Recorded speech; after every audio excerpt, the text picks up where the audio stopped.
Hello students, ਇਹ ਆਪਾਂ ਸ਼ੁਰੂ ਕਰਨ ਜਾ ਰਹੇ ਹਾਂ ਕੰਟੀਨਿਊਟੀ ਦਾ ਲੈਕਚਰ 8th। ਇਹਦੇ 'ਚ ਆਪਾਂ ਗੱਲ ਕਰਾਂਗੇ ਰਿਮੂਵੇਬਲ ਡਿਸਕੰਟੀਨਿਊਟੀ ਦੀ। ਤਾਂ ਪਹਿਲਾਂ ਰਿਮੂਵੇਬਲ ਡਿਸਕੰਟੀਨਿਊਟੀ ਦੀ ਆਪਾਂ ਡੈਫੀਨੇਸ਼ਨ ਦੇਖ ਲਈਏ।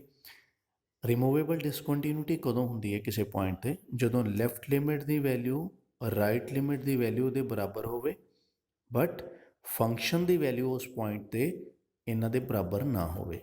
ਤਾਂ ਉਸ ਟਾਈਮ ਆਪਾਂ ਕੀ ਕਹਿੰਦੇ ਹਾਂ ਕਿ ਫੰਕਸ਼ਨ ਸਾਡਾ ਡਿਸਕੰਟੀਨਿਊਸ ਹੈ at x is equal to a, ਅਤੇ ਉਸ ਡਿਸਕੰਟੀਨਿਊਟੀ ਨੂੰ ਕਿਹਾ ਜਾਂਦਾ ਹੈ ਰਿਮੂਵੇਬਲ ਡਿਸਕੰਟੀਨਿਊਟੀ। ਜਿਵੇਂ ਕਿ ਆਪਾਂ ਨੂੰ ਪਤਾ ਹੀ ਹੈ ਕਿ ਨਾਮ ਦੱਸ ਰਿਹਾ ਕਿ ਰਿਮੂਵੇਬਲ ਡਿਸਕੰਟੀਨਿਊਟੀ, ਇਹਦਾ ਮਤਲਬ ਕਿ ਕਿਤੇ ਨਾ ਕਿਤੇ ਇਹ ਰਿਮੂਵ ਹੋ ਸਕਦੀ ਹੈ। ਉਹ ਆਪਾਂ ਹੁਣ ਇਸ ਲੈਕਚਰ 'ਚ ਸਮਝਾਂਗੇ ਕਿ ਉਹ ਸਾਰਾ ਸਿਸਟਮ ਕੀ ਹੈ ਰਿਮੂਵ ਕਰਨ ਦਾ। ਦੇਖੋ, in this case f of x can be made continuous by redefining it at x is equal to a। ਤਾਂ ਆਪਾਂ ਇਹ ਕਹਿ ਰਹੇ ਹਾਂ ਕਿ ਸਾਰੀ ਪ੍ਰੋਬਲਮ ਕਿਹਨੇ ਕ੍ਰੀਏਟ ਕੀਤੀ ਹੈ? ਫੰਕਸ਼ਨ ਦੀ ਵੈਲਿਊ ਨੇ ਪ੍ਰੋਬਲਮ ਕ੍ਰੀਏਟ ਕੀਤੀ ਹੈ।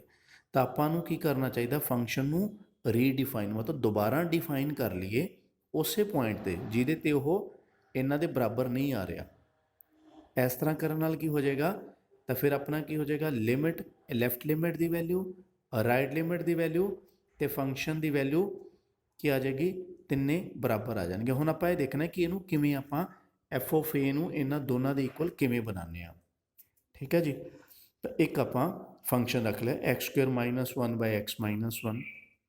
ਹੁਣ ਇਸ ਫੰਕਸ਼ਨ ਦਾ ਆਪਾਂ ਨੂੰ ਇੱਕ ਚੀਜ਼ ਪਤਾ ਹੈ ਕਿ ਇਹਦੇ 'ਚ ਐਕਸ ਇਜ਼ ਇਕੁਅਲ ਟੂ 1 ਨਹੀਂ ਭਰ ਸਕਦੇ, ਕਿਉਂਕਿ ਜੇ ਐਕਸ ਇਜ਼ ਇਕੁਅਲ ਟੂ 1 ਭਰਾਂਗੇ ਉੱਪਰ ਵੀ 0 ਬਣ ਜੂ, ਨੀਚੇ ਵੀ 0 ਬਣ ਜੂ। ਤਾਂ ਦੇਖੋ ਕੀ ਲਿਖਿਆ ਮੈਂ, we know that this function is undefined at x is equal to 1, that is f of 1 cannot be found।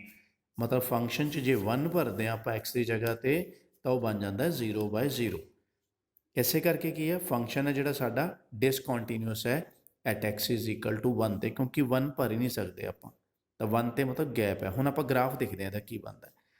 ਆ ਮੈਂ ਫੰਕਸ਼ਨ ਲਿਖ ਲਿਆ, ਇਹਦੇ 'ਚ ਕੁਛ ਵੈਲਿਊਜ਼ ਭਰਨੀਆਂ, ਜਿਵੇਂ x 0 ਭਰਿਆ ਇੱਥੇ, ਕੈਲਕੂਲੇਸ਼ਨ ਕਰਕੇ y ਦੀ ਵੈਲਿਊ 1 ਆ ਗਈ। ਫਿਰ ਇੱਥੇ x ਦੀ ਵੈਲਿਊ -1 ਭਰੀ, ਇੱਥੇ y ਕਿੰਨਾ ਆ ਗਿਆ? 0 ਆ ਗਿਆ। x2 ਭਰਿਆ ਇਹਦੇ 'ਚ, y ਕਿੰਨਾ ਆ ਗਿਆ? 3 ਆ ਗਿਆ। x1 ਨਹੀਂ ਭਰਿਆ ਕਿਤੇ ਵੀ, ਕਿਉਂਕਿ x1 ਭਰਿਆ ਹੀ ਨਹੀਂ ਜਾ ਸਕਦਾ। ਜਦੋਂ ਆਪਾਂ ਇਹਨਾਂ ਪੁਆਇੰਟਸ ਨੂੰ ਡੋਟਸ ਲਗਾਏ ਤਾਂ ਆਪਾਂ ਪੂਰੀ ਲਾਈਨ ਨਹੀਂ ਲਗਾਉਣੀ, ਇਹਦੇ 'ਚ ਧਿਆਨ ਰੱਖਣਾ, ਕਿਉਂਕਿ ਜੇ ਪੂਰੀ ਲਾਈਨ ਲਗਾਤੀ ਤਾਂ ਇਹਦਾ ਮਤਲਬ ਤਾਂ ਇੱਥੇ x ਇਜ਼ ਇਕੁਅਲ ਟੂ 1 ਦੇ ਉੱਪਰ ਵੀ ਕੁਛ ਨਾ ਕੁਛ ਵੈਲਿਊ ਸ਼ੋ ਹੋ ਜੂਗੀ। ਤਾਂ ਉਹ ਆਪਾਂ ਨੂੰ ਪਤਾ ਹੈ ਕਿ x ਇਜ਼ ਇਕੁਅਲ ਟੂ 1 ਤਾਂ ਆਪਾਂ ਭਰ ਹੀ ਨਹੀਂ ਸਕਦੇ। ਇਸ ਕਰਕੇ ਇਹ ਕੀ ਬਣਾਉਣਾ, ਆਪਾਂ ਇਸ ਤਰ੍ਹਾਂ ਜੁਆਇਨ ਕਰਵਾ ਦੇਣਾ। ਜਿੱਥੇ x ਇਜ਼ ਇਕੁਅਲ ਟੂ 1 ਹੈ ਉੱਥੇ ਹੋਲੋ ਸਰਕਲ ਲੱਗੇਗਾ, ਫਿਰ ਅੱਗੇ ਜੁਆਇਨ ਕਰਵਾ ਦੇਣਾ। ਤਾਂ ਇਹ ਹੋ ਗਿਆ ਇਹਦਾ ਅਸਲ 'ਚ ਗ੍ਰਾਫ। ਤਾਂ ਇੱਥੇ ਆਪਾਂ ਦੇਖ ਸਕਦੇ ਹਾਂ, ਦੇਖੋ 1 'ਤੇ ਕੀ ਹੈ? ਲੈਫਟ ਸਾਈਡ 'ਤੇ ਜਦੋਂ ਆਪਾਂ ਆ ਰਹੇ ਹਾਂ ਤਾਂ ਸਾਨੂੰ ਲੈਫਟ ਲਿਮਿਟ ਮਿਲਦੀ ਹੈ ਕਿੰਨੀ? 2। ਆ ਮੈਂ ਲਿਖਤਾ ਲੈਫਟ ਲਿਮਿਟ 1 'ਤੇ ਕਿੰਨੀ ਆ ਰਹੀ ਹੈ? 2।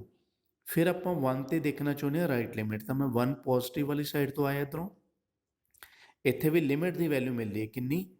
2। ਤਾਂ 1 ਪੋਜ਼ੀਟਿਵ 'ਤੇ ਵੀ ਲਿਮਿਟ ਦੀ ਵੈਲਿਊ 2 ਹੈ। ਦੋਨੇ ਲੈਫਟ ਅਤੇ ਰਾਈਟ ਲਿਮਿਟ ਦੋਨੇ 2 ਆ ਗਈਆਂ। ਬਟ ਫੰਕਸ਼ਨ 'ਚ ਜਦੋਂ ਆਪਾਂ 1 ਭਰਿਆ, ਉੱਪਰ ਦੇਖਿਆ ਤਾਂ ਗ੍ਰਾਫ ਕਿੱਥੇ ਟਕਰਾਇਆ ਜਾ ਕੇ? ਹੋਲੋ ਸਰਕਲ 'ਤੇ। ਇਹਦਾ ਮਤਲਬ ਐਫ ਆਫ 1 ਹੈ ਹੀ ਨਹੀਂ। ਤਾਂ ਇਹ ਲਿਖਿਆ ਆਪਾਂ F of 1 does note exist. ਤਾਂ ਇੱਥੋਂ ਆਪਾਂ ਨੂੰ ਪਤਾ ਲੱਗ ਰਿਹਾ ਕਿ ਗ੍ਰਾਫ ਸਾਡਾ ਟੁੱਟਿਆ ਸੀਗਾ 1 'ਤੇ। ਤਾਂ ਇਸ ਕਰਕੇ ਫੰਕਸ਼ਨ ਸਾਡਾ ਡਿਸਕੰਟੀਨਿਊਸ ਸੀਗਾ at x is equal to 1। ਠੀਕ ਹੈ, ਗ੍ਰਾਫ ਵੀ ਦਿਖਿਆ ਆਪਾਂ ਨੂੰ, ਅਤੇ ਇਹ ਵੀ ਪਤਾ ਲੱਗ ਗਿਆ ਕਿ ਇਹ ਗੱਲ ਰਿਮੂਵੇਬਲ ਦੀ ਹੋ ਰਹੀ ਹੈ। ਦੇਖੋ ਲੈਫਟ ਲਿਮਿਟ ਰਾਈਟ ਲਿਮਿਟ ਦੋਨੇ ਬਰਾਬਰ ਹੈ, ਪਰ ਐਫ ਆਫ 1 ਦੇ ਬਰਾਬਰ ਹੈ ਨਹੀਂ, ਪਤਾ ਐਫ ਆਫ 1 ਹੀ ਨਹੀਂ ਐਗਜ਼ਿਸਟ ਕਰਦਾ ਪਿਆ। ਤਾਂ ਹੁਣ ਆਪਾਂ ਗੱਲ ਕਰੀਏ, now what we will do, we will redefine the function like this. ਤਾਂ ਹੁਣ ਆਪਾਂ ਸਮਝਦੇ ਹਾਂ ਕਿ ਰਿਮੂਵ ਹੋਏਗੀ ਕਿਸ ਤਰ੍ਹਾਂ ਇਹ। ਤਾਂ ਆਪਾਂ ਇੱਥੇ ਲਿਖਾਂਗੇ ਕਿ ਫੰਕਸ਼ਨ ਹੈ ਜਿਹੜਾ ਰੀਡਿਫਾਈਨ ਕਰਨ ਲੱਗਿਆ, ਮਤਲਬ ਨਵੇਂ ਸਿਰੇ ਤੋਂ ਫੰਕਸ਼ਨ ਡਿਫਾਈਨ ਕਰਨ ਲੱਗਿਆ ਕਿ ਫੰਕਸ਼ਨ ਇੰਨਾ ਰੱਖੋ। ਕਦੋਂ ਰੱਖੋ? ਜਦੋਂ x ਦੀ ਵੈਲਿਊਜ਼ 1 ਦੇ ਬਰਾਬਰ ਨਹੀਂ ਹੈਗੀਆਂ। ਮਤਲਬ 1 ਤੋਂ ਇਲਾਵਾ ਜਿਹੜੀਆਂ ਵੀ ਵੈਲਿਊਜ਼ ਭਰਨੀਆਂ ਤੁਸੀਂ, ਉਹ ਕਿਹਦੇ 'ਚ ਭਰਨੀ ਹੈ? ਇਸ 'ਚ। ਠੀਕ ਹੈ, x ਇਜ਼ ਇਕੁਅਲ ਟੂ 1 ਵਾਸਤੇ ਇਹ ਆਪਾਂ ਕੀਤਾ ਆਪਦੇ ਵੱਲੋਂ, ਕਿਸੇ ਹੋਰ ਨੇ ਨਹੀਂ ਕਰਨਾ। ਇਹਨੂੰ ਹੀ ਆਪਾਂ ਰੀਡਿਫਾਈਨਿੰਗ ਬੋਲਦੇ ਹਾਂ। ਤਾਂ ਆਪਾਂ ਨੂੰ ਪਤਾ ਹੈ ਕਿ ਇੱਥੇ ਜਿਹੜਾ ਹੈਗਾ ਸੀਗਾ ਲੈਫਟ ਲਿਮਿਟ ਅਤੇ ਰਾਈਟ ਲਿਮਿਟ, ਆ ਦੇਖੋ ਉੱਪਰ ਆਪਾਂ ਕੱਢੀਆਂ ਸੀ, ਕਿੰਨੀਆਂ ਆ ਰਹੀਆਂ ਸੀ? 2। ਅਤੇ ਇਹੀ ਵੈਲਿਊ ਆਪਾਂ ਨੂੰ ਕਿਹਦੀ ਚਾਹੀਦੀ ਹੈ? ਐਫ ਆਫ 1 ਦੀ ਵੈਲਿਊ ਵੀ ਤਾਂ ਇਹੀ ਚਾਹੀਦੀ ਹੈ 2, ਤਾਂ ਹੀ ਤਿੰਨੇ ਬਰਾਬਰ ਹੋਣਗੇ। ਲੈਫਟ ਲਿਮਿਟ 2 ਹੈ, ਰਾਈਟ ਲਿਮਿਟ 2 ਹੈ, ਤਾਂ ਐਫ ਆਫ 1 ਵੀ ਕਿੰਨਾ ਹੋਣਾ ਚਾਹੀਦਾ? 2। ਤਾਂ ਹੀ ਆਪਣਾ ਫੰਕਸ਼ਨ ਕੰਟੀਨਿਊਸ ਹੋਏਗਾ, ਤਾਂ ਹੀ ਆਪਣੀ ਡਿਸਕੰਟੀਨਿਊਟੀ ਹੈ ਜਿਹੜੀ 2 ਤੇ ਰਿਮੂਵ ਹੋਏਗੀ। ਤਾਂ ਇੱਥੇ ਆਪਾਂ ਆਪਦੇ ਵੱਲੋਂ ਕੀ ਲਿਖਾਂਗੇ ਕਿ ਜਦੋਂ x = 1 ਹੈ ਉਦੋਂ ਫੰਕਸ਼ਨ ਦੀ ਵੈਲਿਊ ਕਿੰਨੀ ਆਵੇ 2। ਇਹਨੂੰ ਬੋਲਦੇ ਰੀਡਿਫਾਈਨ ਕਰਨਾ। ਠੀਕ ਹੈ, ਆਪਦੇ ਵੱਲੋਂ ਜਿਹੜਾ ਫੰਕਸ਼ਨ ਦੀ ਵੈਲਿਊ ਹੈ, ਜਿੱਥੇ ਫੰਕਸ਼ਨ ਟੁੱਟ ਰਿਹਾ ਸੀ ਜਾਂ ਐਗਜ਼ਿਸਟ ਨਹੀਂ ਕਰਦਾ ਸੀ x = 1 ਤੇ, ਉਹ ਆਪਾਂ ਆਪਦੇ ਵੱਲੋਂ ਕਿੰਨੀ ਲਗਾ ਲਈ 2। ਕਿੱਥੋਂ ਦੇਖ ਕੇ? ਲੈਫਟ ਤੇ ਰਾਈਟ ਲਿਮਿਟ ਨੂੰ ਦੇਖ ਕੇ। ਹੁਣ ਅੱਗੇ ਸਮਝਦੇ ਹਾਂ। ਨਾਓ ਵੀ ਕੈਨ ਸੀ, ਲਿਮਿਟ ਨੂੰ ਦੇਖਦੇ ਹਾਂ। Limit x approaches to 1 f of x, limit ਦੀ ਵੈਲਿਊ x ਅਪਰੋਚਿਸ 1 ਤੇ, ਤਾਂ ਫੰਕਸ਼ਨ ਕਿਹੜਾ ਚੂਜ਼ ਕਰਨਾ ਹੈ? ਉਹ ਫੰਕਸ਼ਨ ਚੂਜ਼ ਕਰਨਾ ਹੈ ਜਿਹੜਾ ਕਿ 1 ਵਾਸਤੇ ਨਹੀਂ ਹੈਗਾ, ਜਦੋਂ x ≠ 1 ਹੈ, ਕਿਉਂਕਿ ਆਪਣੀ ਲਿਮਿਟ ਅਪਰੋਚ ਕਰਦੀ ਹੈ 1 ਨੂੰ, 1 ਦੇ ਇਕੁਅਲ ਨਹੀਂ ਹੈਗੀ ਆਪਾਂ, ਤਾਂ ਫੰਕਸ਼ਨ A ਚੂਜ਼ ਹੋ ਜਾਏਗਾ। ਇੱਥੇ ਲਿਖ ਲਿਆ। ਇਸ ਤੋਂ ਬਾਅਦ ਲਿਮਿਟ ਦਾ ਰੂਲ ਲਗਾਈਏ ਤਾਂ ਆਪਾਂ ਨੂੰ ਭਰਨਾ ਪਏਗਾ ਡਾਇਰੈਕਟ ਸਬਸਟੀਟਿਊਸ਼ਨ ਨਾਲ। x ਦੀ ਜਗ੍ਹਾ 'ਤੇ 1 ਭਰਿਆ, ਇੱਥੇ ਕਿੰਨਾ ਬਣ ਜਾਏਗਾ 0/0, ਜਿਹਨੂੰ ਆਪਾਂ ਬੋਲਦੇ ਹਾਂ ਇਨਡਿਟਰਮੀਨੇਟ ਫਾਰਮ ਕ੍ਰੀਏਟ ਹੋ ਗਈ। ਤਾਂ ਇਨਡਿਟਰਮੀਨੇਟ ਫਾਰਮ ਤੋਂ ਕਿਵੇਂ ਆਪਾਂ ਮੁਕਤੀ ਮਿਲੇਗੀ? ਆਪਾਂ ਨੂੰ ਅਗਲਾ ਮੈਥਡ ਲੱਭਣਾ ਪਏਗਾ। ਤਾਂ ਉਹ ਆਪਾਂ ਲੱਭ ਲਿਆ ਸਿਚੁਏਸ਼ਨ ਦੇ ਅਕੋਰਡਿੰਗ ਫੈਕਟਰਾਈਜੇਸ਼ਨ। ਤਾਂ ਮੈਂ ਇਹਦੇ ਫੈਕਟਰ ਬਣਾ ਲਏ ਨਿਊਮਰੇਟਰ ਦੇ, a - b a + b ਨਾਲ, ਮਤਲਬ x - 1 x + 1, ਨੀਚੇ ਸੇਮ ਹੈ।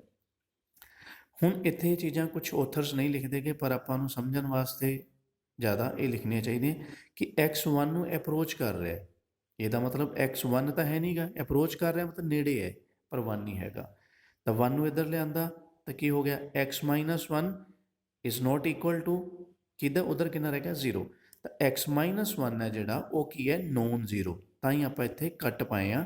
ਇੱਥੇ ਇੱਕ ਰੀਜ਼ਨ ਦੱਸਦਾ ਕਿ ਇਹ ਕੈਂਸਲ ਹੋਈਆਂ ਜਿਹੜੀਆਂ ਟਰਮਸ ਹੈ ਉਹ ਨੋਨ ਜ਼ੀਰੋ ਟਰਮਸ ਹੈ, ਅਦਰਵਾਈਜ਼ ਤਾਂ ਮੈਥਸ ਆਪਾਂ ਕੱਟ ਹੀ ਨਹੀਂ ਸਕਦੇ, 0 ਨੂੰ 0 ਨਾਲ ਥੋੜ੍ਹੀ ਕੱਟ ਸਕਦੇ।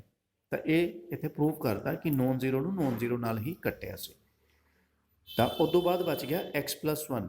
ਇਹਦੇ 'ਚ ਆਪਾਂ ਡਾਇਰੈਕਟ ਜਦੋਂ 1 ਪੁੱਟ ਕੀਤਾ, ਕਿੰਨਾ ਆ ਗਿਆ? 1 + 1 2। ਤਾਂ ਲਿਮਿਟ ਦੀ ਵੈਲਿਊ ਆ ਚੁੱਕੀ ਹੈ 2। ਹੁਣ ਫੰਕਸ਼ਨ ਦੀ ਵੈਲਿਊ ਦੇਖਦੇ ਹਾਂ 1 ਤੇ ਕਿੰਨੀ ਹੈ, ਇਹ ਤਾਂ ਆਪਾਂ ਆਪ ਹੀ ਡਿਫਾਈਨ ਕੀਤਾ। ਫੰਕਸ਼ਨ ਦੀ ਵੈਲਿਊ 1 ਤੇ ਕਿੰਨੀ ਹੈ? 2। ਆ ਦੇਖੋ, ਤਾਂ ਹੁਣ ਕੀ ਸਾਬਤ ਹੋ ਗਿਆ? ਦੇਖੋ, ਲਿਮਿਟ ਦੀ ਵੈਲਿਊ ਵੀ 2 ਹੈ, ਆਪਾਂ ਉੱਪਰ ਸੋਲਵ ਕੀਤੀ ਹੈ ਸਾਰੀ, ਫੰਕਸ਼ਨ ਦੀ ਵੈਲਿਊ ਵੀ 2 ਹੈ, ਦੋਨੇ ਆਪਸ 'ਚ ਕੀ ਆ ਗਏ? ਬਰਾਬਰ। ਤਾਂ ਆਪਾਂ ਕਹਿ ਸਕਦੇ ਹਾਂ ਕਿ ਫੰਕਸ਼ਨ ਸਾਡਾ ਹੁਣ ਕੰਟੀਨਿਊਸ ਹੋ ਗਿਆ, ਮਤਲਬ ਜਿਹੜੀ ਡਿਸਕੰਟੀਨਿਊਟੀ ਸੀਗੀ x = 1 ਤੇ, ਹੁਣ ਆਪਾਂ ਉਹ ਰਿਮੂਵ ਕਰਤੀ। ਤਾਂ ਇੱਥੇ ਲਿਖਾਂਗੇ hence discontinuity is removed at x = 1 now. So thank you for watching.